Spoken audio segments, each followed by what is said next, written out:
Greetings and welcome to another video moment. In this video moment, what I would like to do is compare 5 different ways of getting video footage into your computer, or into in this case iMovie.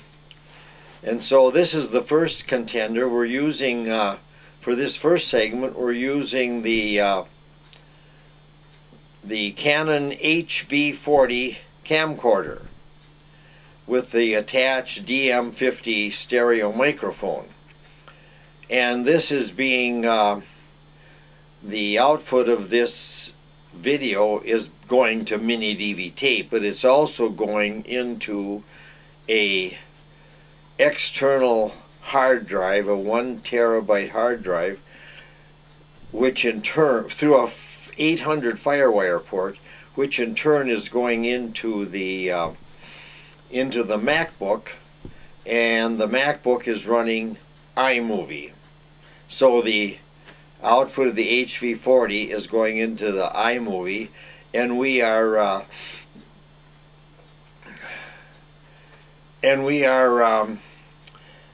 going to use, in each of these cases, we're going to use the same lighting.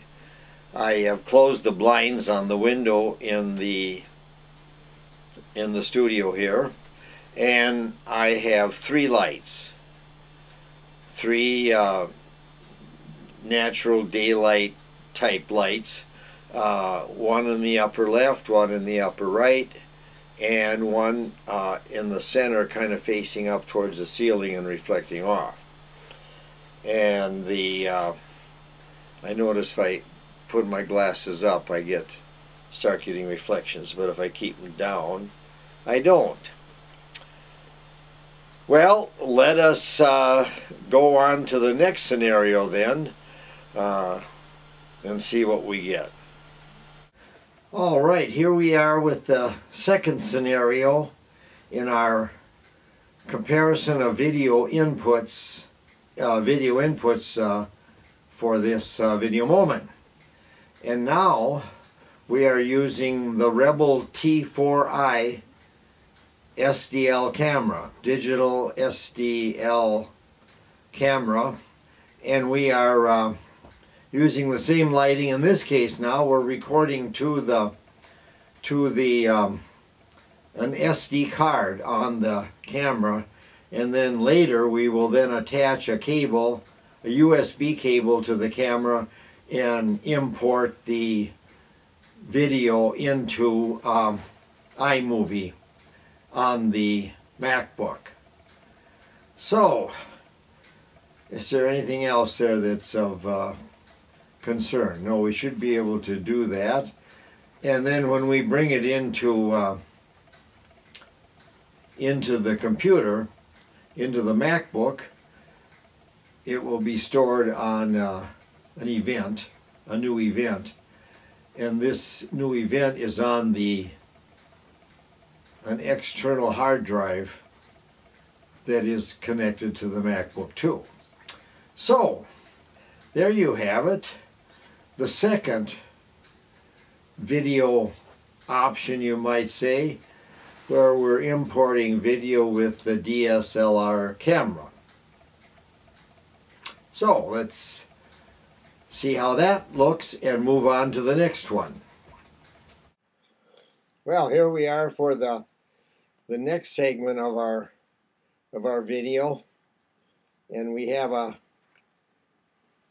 my cat decided to join us for this segment, and this time we're using the iSight camera. We're using the iSight camera on the MacBook.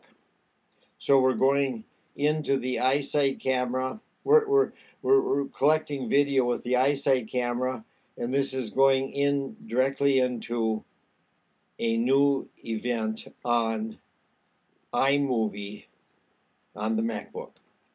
And we're using iMovie for these series. We're using the iMovie 11 the old version of iMovie. It's actually version 9.0.9, but it came out with in 2011, so it's also called iMovie 11.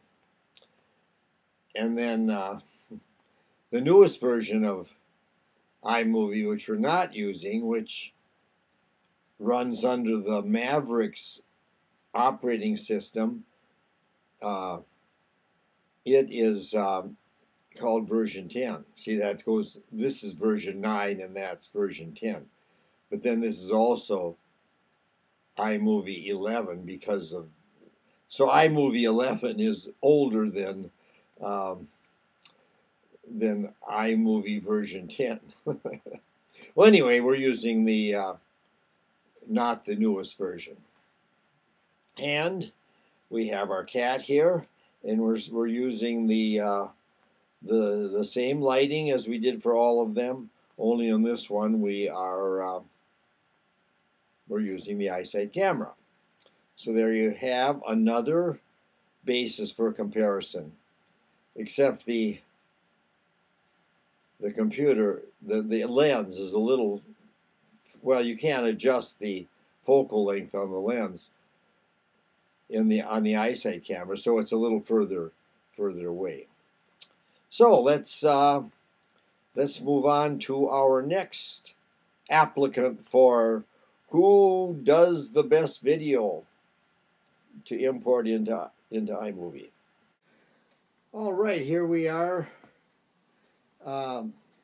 moving on to scenario 4 of our comparing video inputs from various devices, and this time we're using the iPhone.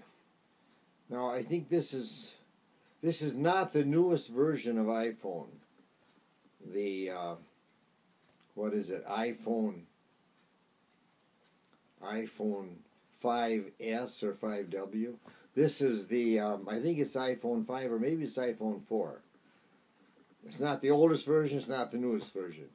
But anyway, oh, it's new enough though that it has the latest iOS 7 on it, the latest operating system. But anyway, we're recording this with the iPhone, and I have a little holder for the iPhone, and I can put it on a desktop, that little clamp I can put on a desktop tripod. And so that's how the iPhone is being held as we make this other recording. I can't, well, I could get it closer probably by holding it, but then I would get rid of the idea of having it. You know, I could just grab it and hold the camera a little closer here and getting it, the image size more comparable to that of the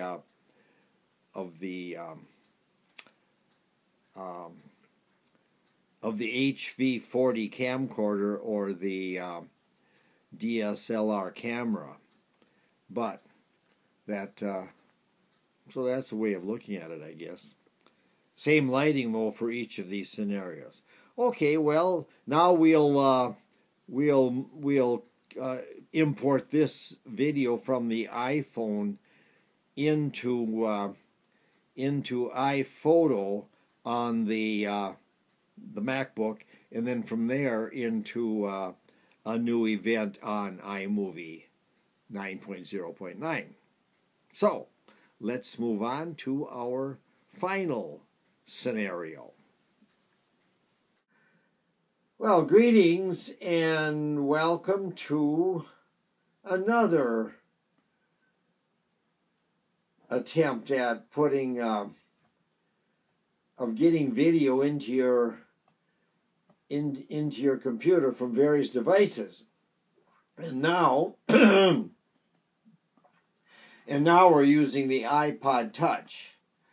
I'm using the little holder that I have for the iPhone, and it isn't quite the right size, so I had to wedge a little piece of paper in there to hold it. And so now I'm holding the iPod Touch stable while we make this video, or this addition to our video moment on comparing various input devices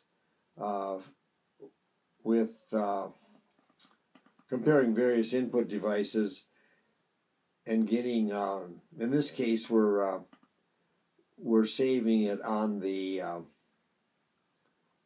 iPod Touch, the video, and then we will import it into iMovie, iPhoto, I mean, and then from there iPhoto into a new event on in iMovie. So there you have it, another method of getting video from in this case from the iPod Touch into the MacBook, into iMovie on the MacBook.